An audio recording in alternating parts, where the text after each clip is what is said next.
Hi hello friends, welcome back to Media Talks. நான் உங்கள் மௌனிகா. என்னடா நடக்குது இங்கே? ரொம்பவே ஷாக்கிங்காக இருக்குது இந்த அப்டேட் பார்த்ததுமே. ஸோ ஃபைனலாக இதில் ஒரு ஹாப்பியான நியூஸ் என்னென்னா, நம்ம விஜய் வந்து வெளில வந்துட்டார். ஸோ வந்து அவரோட காமனான லொக்கேஷனில் தான் வந்து ஷூட் போயிருக்கு. பட் ஆனால் காவேரி கையில் பேக் இருக்குது. இதை பார்க்கும்போது ரொம்ப ஷாக்கிங்காக இருக்குது. பட் காவேரி கையில் பேக் இருக்குது, நடுவில் வெளியில் நின்றுட்டுருக்காங்க. நம்ம விஜய் வந்து பார்த்திங்கன்னா கோமா நின்றுட்டுருக்காரு. என்னவாக இருக்கும்?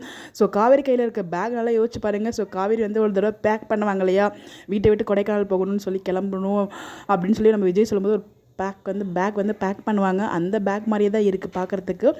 ஸோ அப்போ அதே பேக் கையில் வச்சுட்டு நிற்கிறாங்க. ஒருவேளை பார்ட்டி சொல்லலாம் யோசிச்சு பார்த்துட்டு, ஸோ விஜய் வெளில வந்ததும் இங்கே இருந்தால் நம்மளுக்கு செட் ஆகாது, நம்மளால் பசுபத்தினா அவங்கள டார்ச்சர் பண்ணுவாங்க அப்படிங்கிறத யோசிச்சு நம்ம காவேரி எதுவும் தப்பான முடிவு எடுக்கிறாங்களா, அந்த இடத்துல நம்ம வெளியில் வந்து இவங்க ரெண்டு பேரும் சேர்த்து வச்சுட்டு அவங்க கிளம்பி போகிற மாதிரி ட்ராக் இருக்குமா?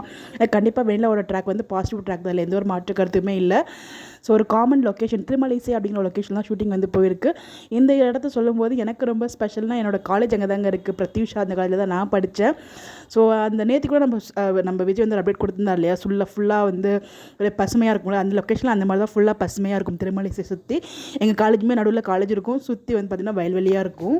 லொக்கேஷன் தான் ஷூட்டிங் போயிருக்கேன். பட் இந்த அப்டேட்டை பார்க்கும்போது எனக்கு என்ன சொல்கிறது தெரியல. கண்டிப்பாக வீக்காக பிரிய மாட்டாங்க, அதில் எந்த ஒரு மாற்று கருத்துமே இல்லை. ஸோ ஏன்னா விஜய் அங்கே இருக்கார், எப்படி வந்து நம்ம காவேரியை கன்வின்ஸ் பண்ணி கூப்பிட்டு போயிடுவார். பட் என்னவாக இருக்கும் நமக்கு தெரியல. பட் ஒரு பெரிய ரகலைக்கு பின்னாடி தான் நம்ம வீக்காவோட சேர்தல் இருக்கும் போல், அந்த ரகலை இதுவாக இருக்குமோ அப்படின்ற மாதிரி ஒரு தாட் இருக்குது. காவேரி வர ஒரு ஆர்வக்கோளாறு தான் தெரியும். பட் ஆனால் இந்த லெவலுக்கு ஆர்வக்கோளாரா அப்படின்னு நினைக்கும் போது ரொம்ப வருத்தமாக இருக்குது. பட் இந்த அப்டேட்டை பார்க்கும்போது ரொம்ப கஷ்டமாக தான் இருக்குது.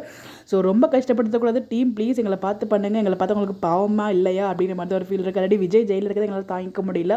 அவர் வெளியில் வந்தோன்னே இந்த ஒரு அப்டேட்டா அப்படின்னு வந்து ரொம்ப கஷ்டமாக இருக்குது. பார்ப்போம் என்னவா இருக்கும். உங்களுக்கு எதுக்கும் ஐடியா இருந்தால் மறக்காமல் கமெண்ட்டில் ஷேர் பண்ணுங்கள். உங்களோட பாயிண்ட் ஆஃப் வியூ அண்ட் ப்ரெடிக்ஷனை கமெண்ட்டில் சொல்லுங்கள். பற்றி நம்ம டிஸ்கஸ் பண்ணலாம்.